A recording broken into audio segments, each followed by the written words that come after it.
မင်္ဂလာပါဒီနေ့ကတော့ထေရှာကြာစံကြော်လေးနဲ့အချင်းလေးနဲ့စားမယ်လို့နော်မိမိလည်းစားမှာပါကြာစံကြော်ကတော့အတီးရဲ့စစုံနေနေထည့်ကြော်ခိုင်းတာလေပြီးတော့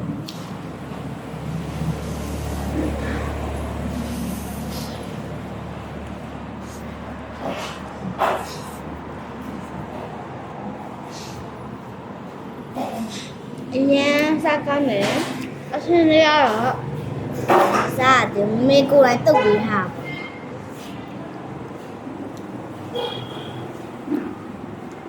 စားကြပါဦး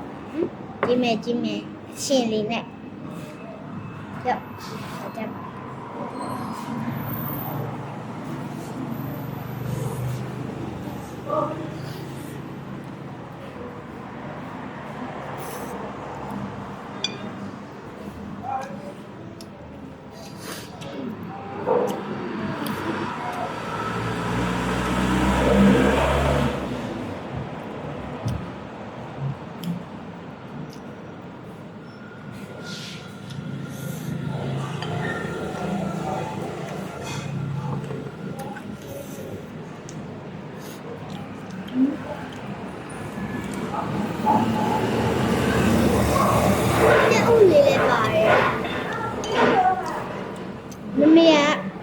မမေကတက်တက်လို့စိတ်တဲ့သူဆိုတော့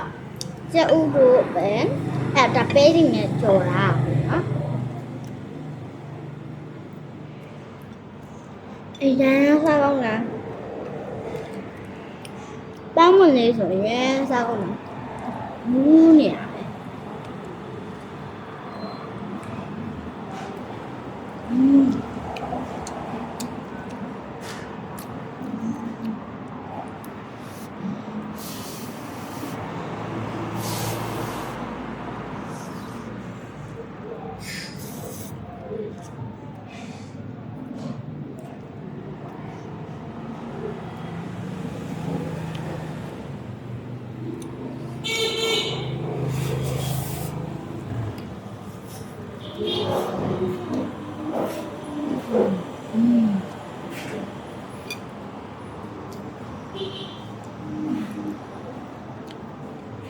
谢大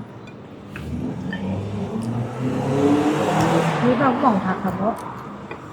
咯，喏。